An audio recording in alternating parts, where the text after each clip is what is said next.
ایک چھوٹے سے گاؤں میں ایک لڑکا رہتا تھا جس کا نام ہنری پوٹر تھا۔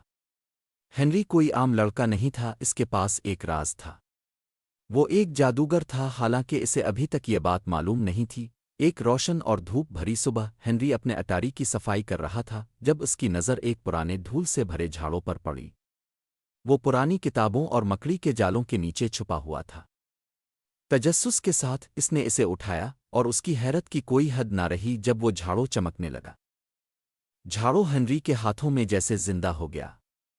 اچانک وہ ہنری کو اٹھا کر ہوا میں الفاڑنے لگا اور ہنری خود کو اٹاری کے چاروں طرف الفاڑتی ہوئے پایا۔ ہنری خوشی سے ہنسنے لگا، لیکن وہ تھوڑا ڈرا ہوا بھی تھا۔ اس نے پہلے کبھی الفاڑن نہیں بھری تھی۔ واہ، یہ تو ایک جادوئی جھاڑو ہونا چاہیے، ہنری نے خوشی سے کہا۔ جیسے ہی وہ ہوا میں الفاڑ رہا تھا، ہنری نے جھاڑو سے ایک ہلکی سی آواز سنی۔ سلام نوجوان جادوگر، جھاڑو نے کہا۔ میں تمہارا انتظار کر رہا تھا۔ تمہارے اندر موجود جادو کو دریافت کرنے کا وقت آ گیا ہے۔ ہنری حیران رہ گیا۔ جادو؟ لیکن میں تو صرف ایک عام لڑکا ہوں، جھاڑو ہنستے ہوئے بولا۔ تم اس سے کہیں زیادہ ہو ہنری، تم جادوگروں اور چڑیلوں کی ایک طویل لائن سے آتے ہو۔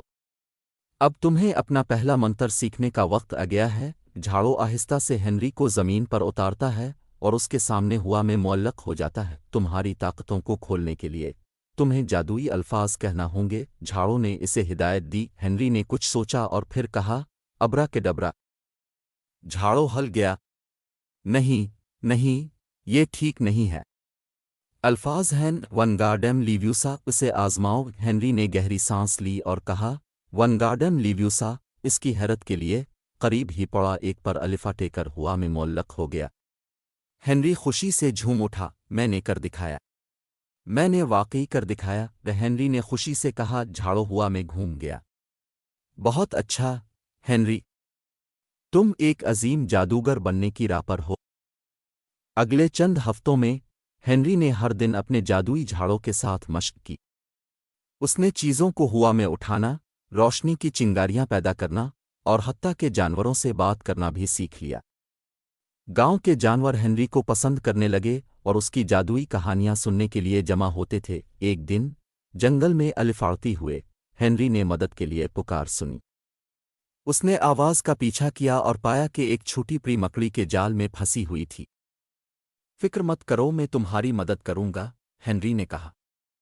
اس نے اپنی چھڑی کی طرف اشارہ کیا اور کہا، الہمورا، جال تحلیل ہو گیا اور پری آزاد ہو گئی۔ شکریہ بہادر جادوگر، پری نے اپنی چمکتی ہوئی آنکھوں سے کہا۔ انعام کے طور پر میں تمہیں ایک خاص تحفہ دیتی ہوں۔ پری نے اپنی چھوٹی چھڑی کو گھمایا اور ایک سنہری روشنی نے ہنری کو گھیر لیا۔ جب بھی تم مشکل میں ہو، بس ایک خوشی کا لمحہ یاد کرو اور تمہیں کسی بھی چیلنج کا سامنا کرنے کی طاقت ملے گی۔ اس دن سے ہنری گاؤں کا ہیرو بن گیا۔ اس نے اپنی جادوئی طاقتوں کا استعمال دوسروں کی مدد کے لیے کیا، ہمیشہ پری کی نصیحت کو یاد رکھا، اور جب بھی اسے کچھ اضافی مدد کی ضرورت ہوتی، وہ اپنی جادوئی جھاڑوں پر پہلی بار الفاڑنے کی خوشی کو یاد کرتا۔ اور یوں ہنری پوٹر بڑا ہو کر ایک عقلمند اور طاقتور جادوگر بنا، جسے اس کی مہربانی، بہادری اور اس کے اندر بسنے والے جادو کے لیے دور دور تک جانا جانے لگا۔ امید ہے کہ آپ کو ہنری پوٹر کی یہ جادوئی کہانی پسند آئی ہوگی۔